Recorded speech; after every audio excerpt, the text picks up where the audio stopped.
ஹalleluya, good morning. இன்னொரு விலையேற பெற்ற ஞாயிற்றுக்கிழமை. இந்த ஞாயிற்றுக்கிழமையின் விசேஷம் என்னவென்றால், இந்த ஞாயிறை பாம் சண்டே என்பாங்க, குருத்தோலை ஞாயிறு என்று சொல்லுவோம். இந்த ஞாயிற்றுக்கிழமையிலிருந்து நெக்ஸ்ட் சண்டே வரைக்கும், அதாவது ஈஸ்டர் சண்டே வரைக்கும், இந்த வாரம் முழுவதையும் பேஷன் வீக் என்பாங்க. என்றால் இந்த வீக்ல ஏசாண்டவர் செய்த பெரிய போதனைகளும் அவர் கொடுத்த கிளாரிபிகேஷன்ஸும் அவைகளை படிப்படியாக நம்ம இங்க கவனிக்க முடியும்.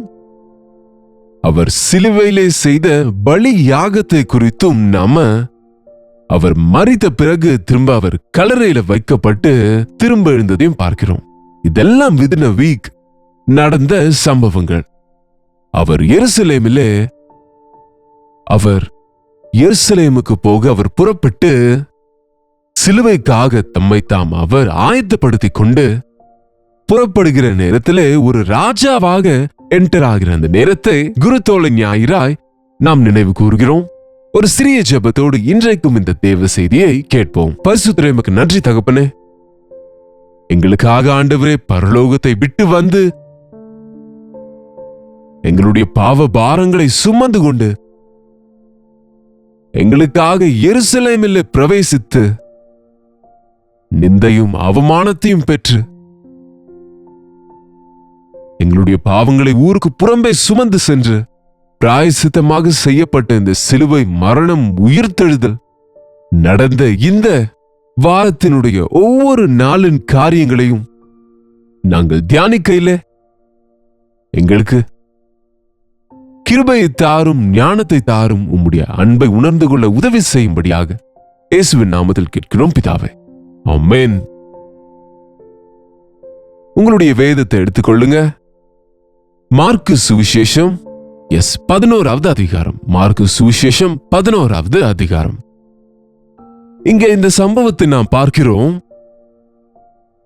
முதல் 10 வசனங்களிலே இயேசாண்டவர் எருசலேமிலே பிரவேசிப்பதற்கு அவர் எருசலேமுக்கு சமீபமாய் சேர்ந்து ஒலிவமலைக்கு அருகான பெத்பகே, பெத்தானியா என்னும் ஊர்களுக்கு வந்தபோது, பெத்தானியா, பெத்பகே என்றது சின்ன சின்ன ஊர்கள், எருசலேமுக்கு பக்கத்தில் இருக்கிற அந்த கிராமங்களிலே அவர் தங்கியிருந்தார்.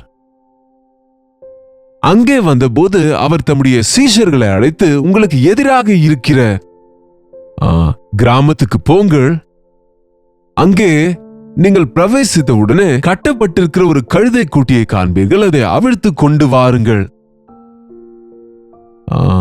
யாராவது உங்களை ஏன் இப்படி அதை அவிழ்க்கிறீர்கள் என்று கேட்டால், இது ஆண்டவருக்கு வேண்டும் என்று சொல்லுங்கள் என்று சொன்னார். நாம இருந்தால், ஆண்டவரே, இந்த கிராமத்துல எக்கச்சக்க கழுதைகள் இருக்கும் ஆண்டவரே. கழுதை என்றால் அந்த காலத்துல சாதாரண மனிதரின் வாகனம்.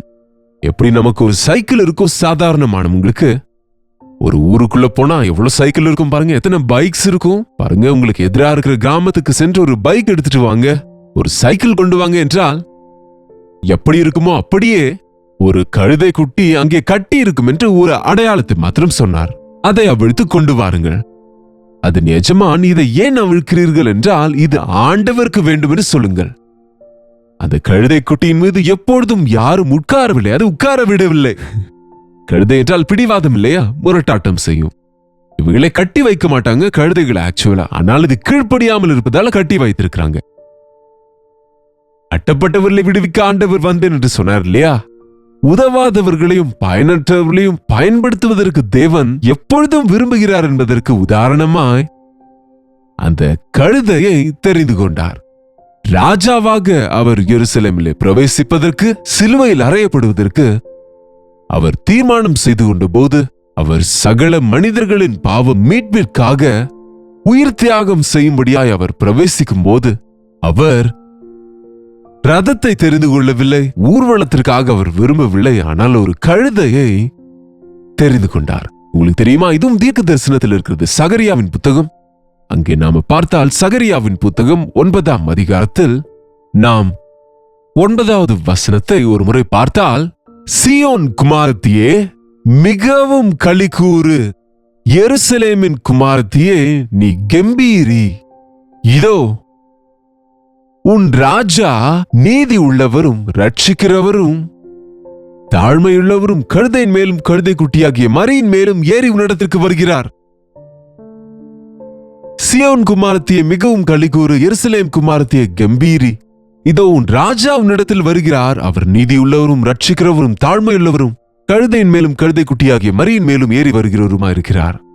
அவர் ராஜாவாக, நம்முடைய ராஜாவாய், ராஜாதி ராஜாவாய், அவர் நீதி உள்ளவராய் நம்மை ரட்சிக்கும்படியாக அவர் வந்து கொண்டிருக்கிறார். அவர் தாழ்மையாய் வருகிறார் என்ற தீர்க்க தரிசனம் இங்கே அப்படியே நிறைவேறியது.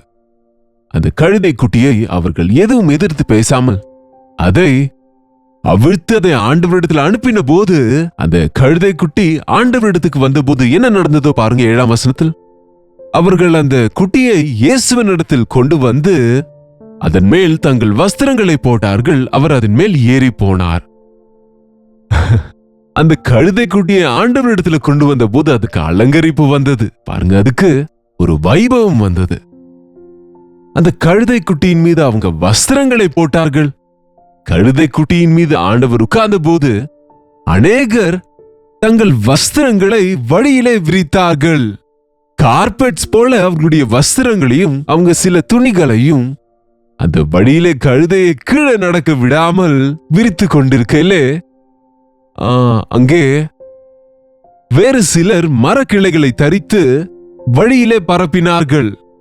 முன்னடப்பாரும் பின்னடப்பாரும், ஓசன்னா, கர்த்தருடைய நாமத்தில் வருகிறவர் ஸ்தோத்தரிக்கப்பட்டவர், கர்த்தரின் நாமத்தினாலே வருகிற நம்முடைய பிதாவாகிய தாவீதின் ராஜ்யம் ஆசீர்வதிக்கப்படுவதாக, உன்னதத்திலே ஓசன்னா என்று சொல்லி ஓசன்னா என்று ஆர்ப்பரித்தார்கள். தீர்க்க தரிசனங்களின் நிறைவேறுதலாய் ஆண்டவர் மீட்பராக, ரட்சகராக, ராஜாவாக எருசலேமிலே சிலுவையிலே மரிப்பதற்காக ஆயத்தப்பட்ட போது அங்கே விசுவாச கண்களை உடையவர்கள், மகிழ்ச்சியாலே நிரம்பியவர்கள் அதை உணர்ந்து அந்த கழுதையை, குட்டியை, அதன் மீது வருகிற ஆண்டவரை கண்டு சுற்றி இருக்கிறவர்கள் ஓசன்னா ஜெயம், உன்னதத்தில் இருக்கிற தேவனுக்கு மகிமையும், பூமியிலே அவருக்கு பிரியமானவர்களுக்கு சமாதானம் என்று சொல்லி ஓசன்னா ஓசன்னா என்று ஆர்ப்பரித்தவர்கள் ஊர்வலம் வந்ததாக நாம் இங்கே பார்க்கிறோம். அந்த கழுதை குட்டியை கர்த்தரிடத்தில் கொண்டு வந்த போது அதற்கு எங்கும் கிடைக்காத மேன்மை கிடைத்தது. கொஞ்ச நேரத்துக்கு அந்த கழுதை குட்டிக்கு புரியவே இல்லை. என்னை எல்லாரும் சீ கழுதையே, போ கழுதையே என்பார்களே, இவர்கள் என்ன கனம் பண்ணுகிறார்கள், என் மீது வஸ்திரங்களை போடுகிறார்கள், என்னை கீழே நடக்க விடாமல் வஸ்திரங்களை பரப்புகிறார்கள், மரக்கிளைகளை போடுகிறார்கள், என்னை சுற்றி என்ன ஜே ஜே என்கிறார்கள் என்று கொஞ்ச நேரம் ஆச்சரியப்பட்டதாம். அதன் பிறகு அதற்கு புரிந்தது, ஓஹோ, இந்த மேன்மை எனக்கு உண்டாக காரணம் எனக்குள்ள இருக்கிற மேன்மை அல்ல, நான் என் ஆண்டவரை சுமக்கிறதுனாலே, ஆண்டவரை நான் சுமக்கிறதுனாலே ஆண்டவர் நிமித்தமாய் என்னையும் கனம் பண்ணுகிறார்கள் என்று உணர்வு உண்டாகியிருக்கும் என்று நான் யோசிப்பதுண்டு. அநேக இடங்களில் எங்களை போன்ற ஊழியக்காரர்களை கனம் பண்ணுகிறோம் என்று சொல்லி சால்புகளை போர்த்தி பூமாலைகளை போடும்போது வேண்டாம் வேண்டாம் என்று சொன்னாலும் விடாத போது ஒரு சில முறை நான் இப்படியாக அவர்களுக்கு சொல்லுவது, ஐயா, நீங்க கொடுப்பது இந்த இந்த கணத்திற்கு நான் கொஞ்சம் வேணும் தகுதியானவன் அல்ல. இந்த சால்வை போர்த்தினீர்கள் அல்லது என்னை மேன்மைப்படுத்துகிறீர்கள் என்று சொன்னால் அதற்கு காரணம் நான் கர்த்தரை சுமக்கிறதுனாலே, அவருடைய சுவிசேஷத்தின் பாரத்தை சுமக்கிறதுனாலே, நான் வெறும் கழுதையே என்று நினைவு கூறுகின்றேன் என்று எல்லாருக்கும் முன்பு ஒத்துக்கொள்ளுவேன். ஆமாங்க, நாம் தேவ நாமத்தின் நிமித்தம் புகழப்படும் போது, கர்த்தரின் நிமித்தம் நாம் கனம் பண்ணப்படும் போது எல்லாவித கனமும் மகிமையும் தேவனுக்கே உண்டாவதாக என்று நாம் அவருக்கே செலுத்த வேண்டும். இங்கே அந்த கழுதையின் மேல் ஏறி அவர்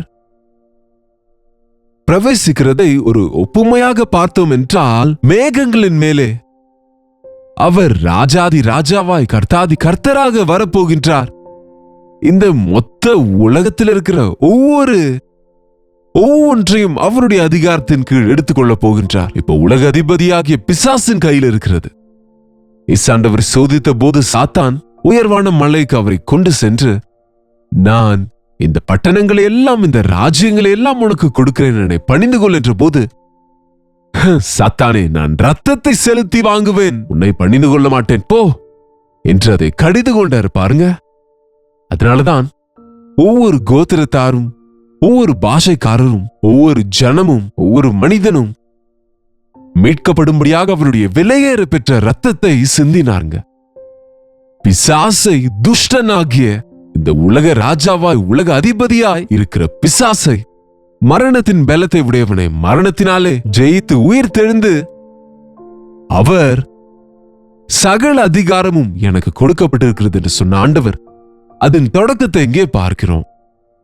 அந்த ஞாயிற்றுக்கிழமை அங்கே பிரவேசிக்கும் போது இன்னொரு சுவிசேஷத்தில் பார்த்தால், அங்க இருக்கிற பரிசேயருக்கும் வேத பாரகருக்கும் மிகவும் பொறாமை உண்டானது.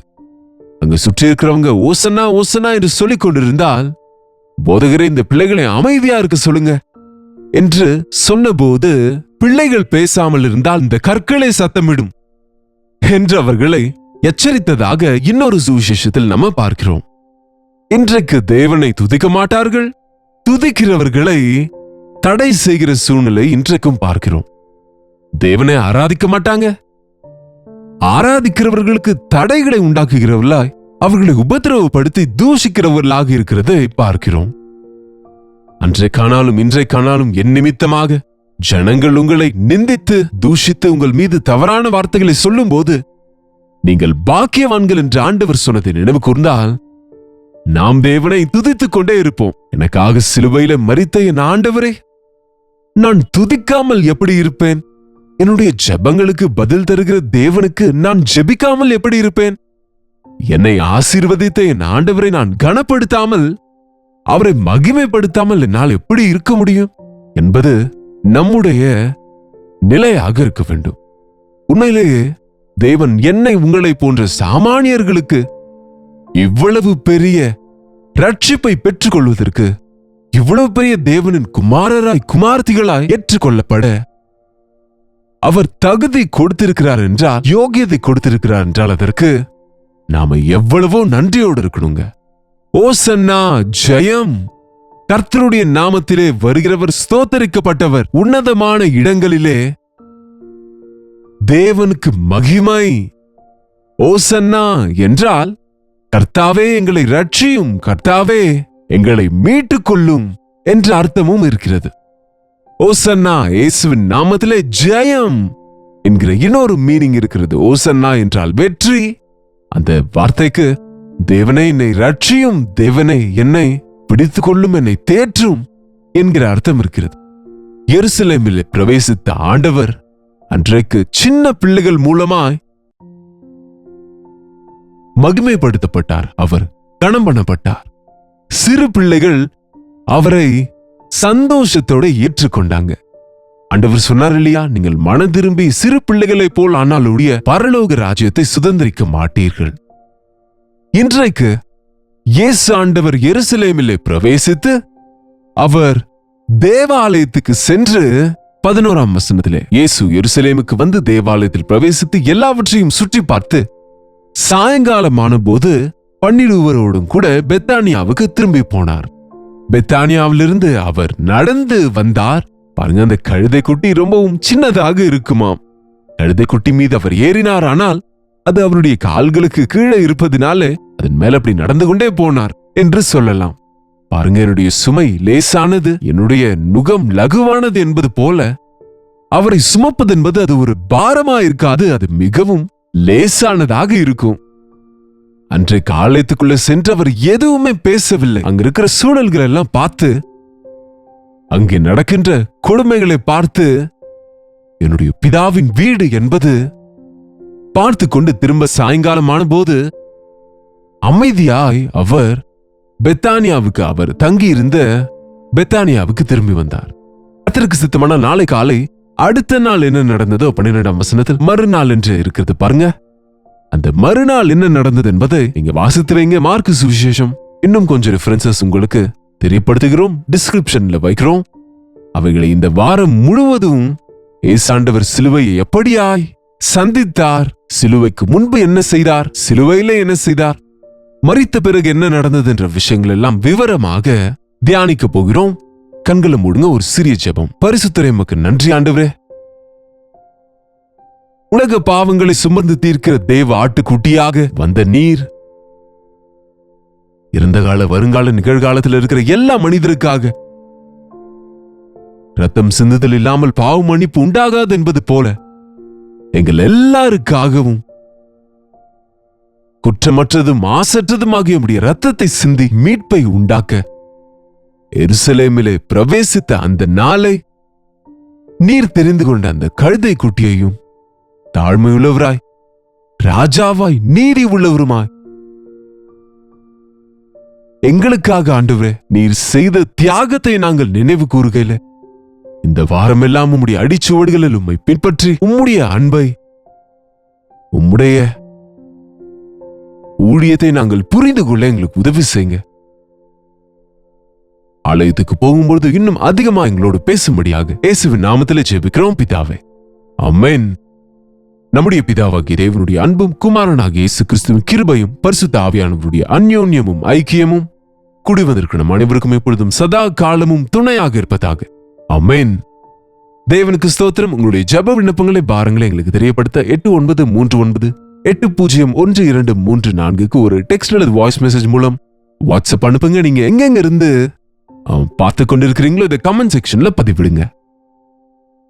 உங்களுடைய ஆலயங்களுக்கு செல்லுங்கள். இன்றைக்கு பாம் சண்டே, அழகா நம்முடைய பிள்ளைகள் அழகான சில நிகழ்ச்சிகளை செய்வாங்க. நம்ம எல்லாரும் சேர்ந்து விவரமாக இந்த பாம் சண்டே விசேஷத்தை, குருத்தோலை ஞாயிறு தனித்தன்மையை நாம கற்றுக்கொள்வோம். கர்த்தருக்கு சித்தமானால் கல்வாரி சபையில் நடக்கிற ஆராதனை கூட நாங்கள் லைவ் கொடுப்பதற்கு முயற்சிக்கிறோம். பார்த்து ஆசீர்வதிக்கப்படுங்க.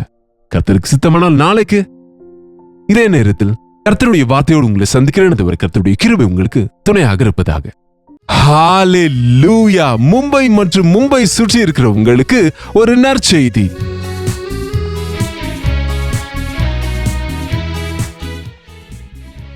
ஏப்ரல் 14ஆம் தேதி அன்று தாராவியிலும், அப்படியே ஏப்ரல் 15ஆம் தேதி அன்று கோரேகாயன்லையும் 2 இடங்களிலேயும் 2 ஈவினிங்ஸ் கெட் டுகெதர்ஸை ஏற்பாடு செய்கிறோம். ஹிந்தியில வசனத்தை கேட்கிற உங்களை, தெலுங்கு மக்களை, தமிழ் மக்களை, மற்ற மொழி பேசுகிறவர்களையும், வசனத்தினாலே பலப்படுகிற உங்கள் அனைவரையும் நேரடியாக பார்க்க வேண்டும் என்று, உங்களுக்காக ஜெபிக்க வேண்டும் என்று வாஞ்சையோடு தேவனின் பிரசன்னத்தை நாம் எல்லாரும் அனுபவித்து கர்த்தர் கொடுக்கிற தேவ செய்திகளை கேட்பதன் வழியாக, கர்த்தரை துதித்து ஆராதிப்பதன் வழியாய் பெரிய எழுப்புதலை பார்க்க வேண்டும் என்று ஜெபத்தோடு வருகிறோம். நீங்களும் ஜெபத்தோடு கூட வாருங்கள். கவனிங்க, ஏப்ரல் 14ஆம் தேதி அன்று தாராவியிலே மார்னிங் ஸ்டார் ஸ்கூலிலே, அந்த ஸ்கூலுடைய வளாகத்திலே மாலை 6 மணியிலிருந்து 10 மணி வரைக்கும் ஒரே செஷன். அதே போல 15ஆம் தேதி புதன்கிழமை மாலை 6 மணியிலிருந்து 10 மணி வரைக்கும் கோரேகாவனில் இன்னொரு கெட் டுகெதரை ஏற்பாடு செய்திருக்கிறோம். உங்களுக்கு எது அனுகூலமோ அல்லது 2 இடத்துக்கும் வந்து முழுமையான ஆசீர்வாதத்தை பெற்றுக் கொள்ளுங்க. தாராவிலே முகவரியை கவனிங்க. Morning star school near Sion railway station, Dharavi, Mumbai. April 14ஆம் தேதி மாலை 6 மணியிலிருந்து 10 மணி வரைக்கும். மேலும் விவரங்கள் உங்களுக்கு வேண்டுமென்றால் கீழே இருக்கிற QR கோடை ஸ்கேன் பண்ணிக்கொள்ளுங்க அல்லது திரையில் இருக்கிற இந்த நம்பர்களுக்கு தொடர்பு கொண்டு விவரங்களை பெற்றுக்கொள்ளுங்க.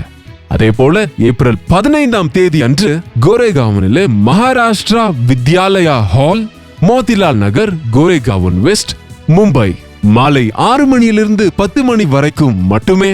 நிச்சயமா வாருங்கள். உங்களை நேரடியாக சந்திக்கவும் உங்களுக்காக தனிப்பட்ட விதத்தில் ஜெபிக்கவும் ஒரு வாய்ப்பை ஏற்படுத்தி கொடுங்க. இந்த 2 நாட்களும் கெட் டுகெதர்ஸ் ஏற்பாடு செய்கின்றோம். இந்த விஷயங்களை ஞாபகப்படுத்திக் கொள்ளுங்கள். உங்க நண்பர்களையும் உறவினர்களையும் அனைவரையும் கூட்டிக் கொண்டு வாருங்கள். அதிகமான ஆசீர்வாதத்தை பெற்றுக் கொள்ளுங்கள். நிச்சயமா வருவீங்க இல்லையா?